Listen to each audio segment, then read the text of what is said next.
Hey everybody, it's me again, Jose Segura, your association president. How you doing? Wearing my fancy SMIA t-shirt. Love myself all this SMIA gear. All right, let's get going. Got a bunch of stuff to cover today. All right, number one, we've been talking a little bit about this over the last couple of months about our PD for Me project, bringing personal development as part of a member engagement program. We got a lot of really great suggestions from you all. We put that survey out. We asked you, hey, when it comes to de-stressors, what works for you and what can we share with others? And anyway, great ideas. So many ideas. We had to narrow it down. Starting our catalog off small with five different things. So remember, it's either a club, a workshop, or some type of class, right? All right, so here we go. Here's our first five, and then I'm going to have an ask after this, right? We're going to start off with yoga. There's a lot of demand for yoga.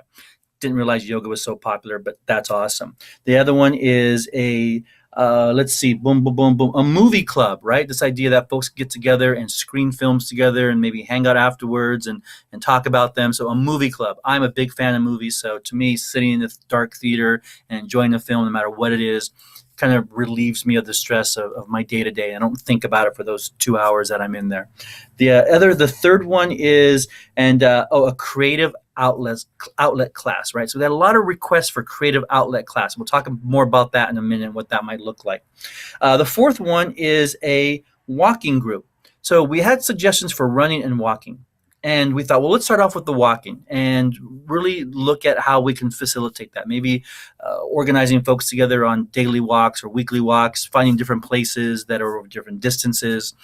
And the fifth one is one that I'm actually going to help run, and that is a brew club. So the brew club is going to focus on local breweries and the different things that are being produced here locally, and also home brewing. So something that I dabble in a little bit. So I'm super excited about that. So let's get back to how this is going to work. So here's the ask, right? We have a teacher in our district who's a certified yoga instructor, and she has agreed to put on the yoga classes. So now what we really need to do is create a schedule for her. For the run club and the movie club, I'm sorry, not the run, the walking club, the movie club, and the creative outlet classes, I need your help. If you're interested in facilitating a walking group or walking club once a week, twice a week, however you want to do it, contact me. If you're interested in facilitating some kind of a creative outlet club, I picture the creative outlet one as changing all the time depending on what creative outlets are being focused on, right? Whether it's scrapbooking or it's photography or it's jewelry making or whatever it is. So if you are interested in putting on workshops or creating a club that is a creative outlet club, contact me and we'll organize that. And then the third one is I need somebody for the what did I say? Oh, I got the beer, the walk, the creative, the yoga. So we have somebody for yoga. We have somebody for the brew club. That's me. So I got the walking group. Oh, the movie clubs. Blah. Sorry, the movie club. So I need somebody to facilitate that.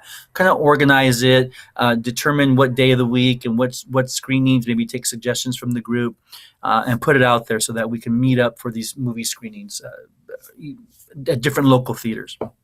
So somebody to help facilitate the movie club, folks who want to step up and participate and be kind of facilitators for creative outlet, and then somebody to facilitate the walking club. So those are the three things that I need. So please email me or text me if you're interested in any of those three. We'd like to get all of these clubs and workshops and classes up and running by the second week of February. That's the goal. All right, so super excited about all of this. The next thing I have for you is the campfire up in Northern California, the one that destroyed 90% of the city of Paradise and about 20% of the surrounding communities. It's just devastating. And I was at CTA State Council last weekend, and that was brought up a lot. And in fact, I had a chance to hear from the president of the Paradise Teachers Association talking about what they're doing there. Yes, teachers are still working in Paradise, believe it or not. They've found ways to make it happen. And I actually had an opportunity to have a one-on-one time with the president of the Paradise school board, and super interesting guy, right? And we really had a nice talk about what are they doing to bring education back to their community, right? So some of their schools were saved, even if all the homes around it are gone. And so they have really done some amazing things there just to keep education going. They got about 55% of their students in classes somewhere in either in Paradise or in the surrounding communities. And in fact, there's this really great story about an Asha had just closed down, and in fact, the building had been sold to somebody, and because it's this interim period between the shutting of the store and the sale, the folks who own Osh volunteered or offered their facility for students in Paradise to hold classes. I believe it's middle school kids. So they were literally removing all the metal shelving from the aisle separators, except for one level, which was at desk height, and then putting chairs for students to sit in that bumped right up to those. So, it's a junior high, so they're doing science in aisle 5, and they're doing history over in aisle 10, and they're doing math in aisle 3, and that's how they're functioning, because it's just such a need to get back to some sense of normalcy. So the reason I'm telling you all this is because they still need help. So there's a link below this video in the original email to the Paradise Teachers Association's GoFundMe page. It was actually set up by some other teachers. This is the official, legitimate GoFundMe page. All the money that goes that is donated here goes directly to teachers. And what's happening a lot of times is these teachers are taking these dollars and they're just turning them over to students and families, or buying things like gift cards and giving them to folks so that they can buy the things that they need. And so, if you really want to help, that's a super awesome way to help. Click on the link that's attached to this. That this video is attached to, and you can go ahead and donate there. And please, please, please, please, please, even if you don't want to donate, comment. There's lots of really great comments in that thread on that GoFundMe page. So just showing them support and just letting folks there and the community of Paradise and the surrounding communities know that other educators across California are rooting for them and have their back. So please do that. All right. So that was the second thing, right? Third thing we want to get to is trainings. We're going to have some trainings coming up here pretty soon. The dates are also attached to the email that this video was attached to. Student loan debt forgiveness training, and it was always a really popular training, so take a look at that. If you have federally guaranteed student loans, you are most likely eligible for some debt relief forgiveness. Get a piece of that. The other one is special education. So there's going to be special education trainings that are both for special education folks and general education folks simultaneously, right? Because those two worlds exist. They cohabitate in the same space at the same time. So take a look at the link. It'll take you to a flyer. The flyer has several different dates in different areas, but there actually is going to be one here in Santa Maria. I don't know a lot about what's going to be offered other than what's on the flyer. So if there's a contact on the flyer for more information and you want more information, please use the contact that's on the flyer. All right. So those are trains that are coming up. Another thing that I wanted to talk about briefly is money. Money. No, I'm just kidding. But a lot of times we do fundraisers and we do things in our classrooms where money's collected, book sales and all this. I want to just put out there, you're a grown up, you can do what you want. But I am recommending, and we recommend that teachers do not handle money. Don't store money, don't bank money, and don't manage money. If you're collecting it, and that's about as far as you're going to go, and you submit it to someone. You shouldn't be housing student dollars that are collected in your classroom. You shouldn't be opening up bank accounts in the name of your grade level or your class. It opens you up to a lot of possibilities of things going wrong, and we don't want that, or the perception that things are not being done the way they're supposed to. So you should have a PTC or PTA at your school site who handles money for things like fundraisers. If not, then your school site should have some kind of a mechanism for managing those dollars, so that whether it's your project clerk or somebody else, so that you individual teachers are not handling money. You should not be at all. All right? Good.